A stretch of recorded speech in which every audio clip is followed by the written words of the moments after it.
ang kanilang mga paghahanda dahil Papasok na, June pasukan 8. na next week. Oo. Kailangan may assistance sila. Deployment.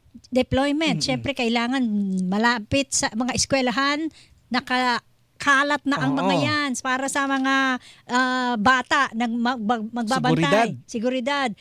Sa linya po natin si Police Major Hazel Asilo, ang tagapagsalita po ng National Capital Region Police Office, NCRPO. Good morning, Major Asilo, ma'am. Yes, ma'am. Magandang umaga po. Belated happy birthday muna kay Major. Ay, belated happy birthday, ma'am. Ma'am, tanong lang namin, ano yung ginagawang preparasyon ng NCRPO kaugnay ng nalalapit na balik eskwela sa June 8? Sa ngayon po, meron po tayong naka-ready na nasa 4,402 na personnel na ating i-deploy sa buong Metro Manila para po sa pagbubukas ng ating klase. So meron po tayong 285 na police assistance desk.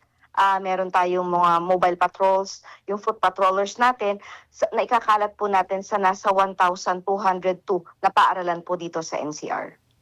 202 eskwelahan. Di NCR pa lang ito, mama, no? Tawag nito, yun bang, kasi ngayon pagka ganyan, nandyan yung mga banta nung, alam mo naman hindi nawawala lagi yung banta nung pagdukot sa mga bata, ganyan. How far po o gaano kalayo ba dapat yung mga police assistance desk ninyo at saka yung mga nagpapatrolya ninyong police sa paligid ng eskwelahan? Para hindi rin naman mag-cause ng takot doon sa mga bata, sa mga guro.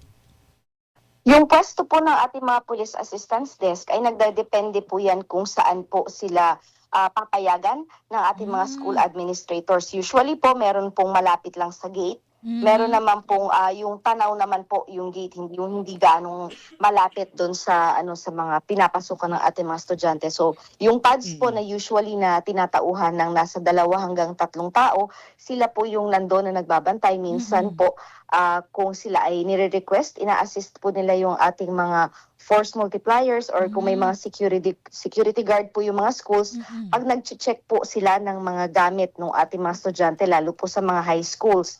Regarding naman po dun sa banta ng mga lalo po yung mga biglang dinudukot ng mga bata or mga posibleng pagkidnap, yun pong ating mga patrollers naman po ay nakakalat po yun sa palibot or sa premises po ng school, hindi po lang sa may gate. Meron din po tayo, bukod po dun sa patrollers natin is nagtutulong din po yung ating mga police para po sa traffic assistance. So hindi lang po tayo nakafocus dun sa mismong harapan ng school na nakikita po ng ating mga estudyante, kundi po nakakalat po sila sa buong paligid po ng eskwelahan. Major, pag ganitong pasukan, ano yung binabantayan talaga ng pulisya bukod dun sa posibleng pagdukot o may mawalang mga estudyante? Dahil kahit yung mga LRT, mga maraming tao, binabantayan ng PNP pag ganitong panahon eh.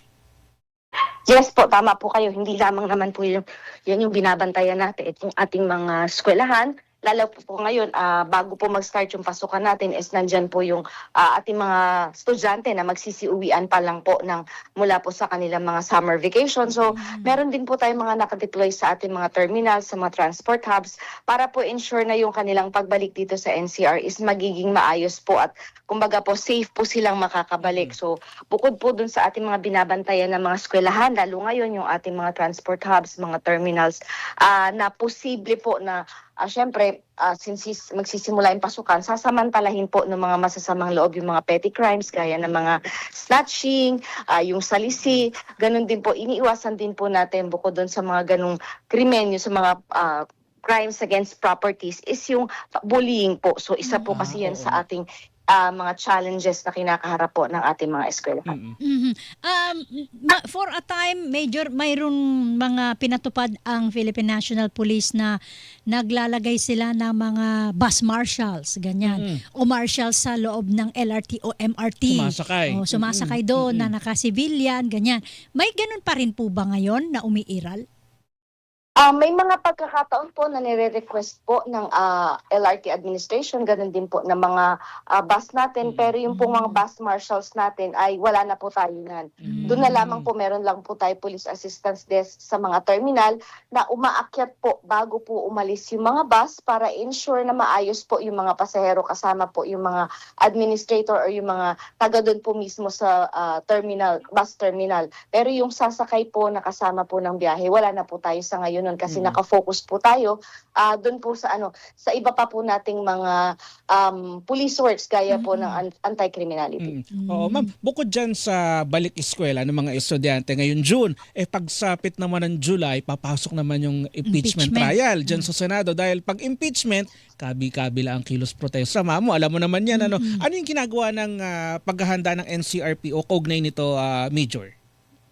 Sa ngayon po, may initial po tayong, dahil sa Senado nga po magaganap itong mga proceedings na ito, meron na po tayong nakadeploy na mga police. Daily po meron tayong nilalatag na police personnel dyan, mga CDM contingents po sa iba't ibang key areas po, kagaya nga po ng ating dyan po sa Senate, maging po sa Menjola, sa US Embassy, at sa iba pa po nating mga monitored areas po na palaging nagkakaroon ng mga pagtitipon. So yan po mga areas na yan para i-ensure na kung meron man po mga protesta or mga grupo na biglang pupunta doon, is magiging secure pa rin po sila at mapapanatili pa rin po natin yung kaayusan. Mayroon bang adjustments na gagawin kayo, Major Asilo, ma'am? Dahil kung matatandaan natin, nitong kainitan, nitong nangyari sa Senado, mga 2 weeks ago, nabato yung sasakyan ni Tito Sen. Dahil dun sa mga nagrarally doon, parang kinalampag-kalampag yung kanyang sasakyan. At yung mga pulis daw po na dami-dami doon, na 1,000 plus mahigit, nakatayo lang, hindi naman naawat yung crowd. So, paano ang gagawin ninyong adjustments para maiwasan yung ganon na mga insidente? O may masaktan pa.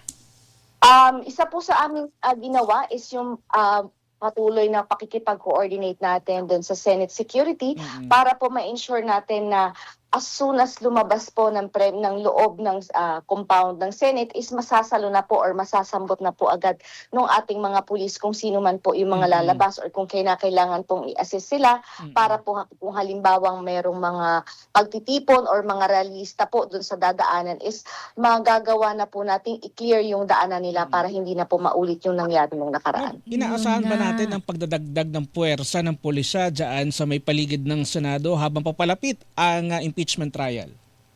Meron naman po tayong mga naka-standby na reserve force natin para kung sakaling kinakailangan po natin ng dagdag na puwersa maliban dun sa araw-araw na nating dinideploy na nasa 500 plus na personnel. Kung kailangan po natin magdagdag, kung halimbawa pong dumami or dumagsa po yung mga protesters or mga supporters po, ay agad po tayo makakapagpadala ng tao natin. Dahil nung nakaraan, Mamo, nakita ko may MPD, may QCPD, talagang Kasi augment. doon nag-iipon ang tao dahil nagbabantay sila dyan sa Senado. Alam nating mainit yung sitwasyon dyan. Ngayon na papalapit na ang impeachment trial, Major Asilo, ma'am. Mayroon bang pangangailangan, halimbawa, na maglagay kayo ng at least ay barrier para hanggang doon lang yung mga protester at maiwasan na lumagpas sila ron at makarating sa pinakamalapit na distansya ng gusali ng Senado at mabigyan din naman ng seguridad yung mga papasok at lalabas na dyan sa Senado? Regarding po dun sa paglalagay natin ng barrier, magdidepende po yan sa magiging koordinasyon po natin sa loob ng Senado, sa Senate Security, kung maaari po tayo maglagay or kung i-require po. But since alam naman po natin na daanan po talaga yan ng sasakyan, medyo magkakaroon po tayo na malaking adjustment kung sakali man po na lalagyan natin ng mga barriers po yung paligid ng Senado. So sa ngayon po, ang nilalagay na lang po natin is yung ating mga personnel na para ma-ensure po na kahit na may mga dumadating po or may mga ralista na nagkakatipon-tipon ay maayos pa rin po yung flow ng traffic sa paligid po ng Senate. Ayun. Pero ma'am, di kayo maglalagay ng checkpoint dyan. Baka may dumating na wanted, pugante, ganun. Hindi po sa premises ng Senate pero meron naman po tayong mga checkpoints na nakalatag po, hindi lang naman po dyan sa area ng Pasay. Alright. Ayun. So yan lang muna sa ngayon, Major Asilo, ma'am. Sa susunod po ulit, makikipag-ugnayan po ulit kami sa inyo. Salamat po. Maraming salamat po. Good morning. Good morning po. Mga kapuso, si Police Major Hazel Asilo, ang tagapagsalita ng National Capital Region Police Office. Yan ang Hilingan, walang pinoprotektahan.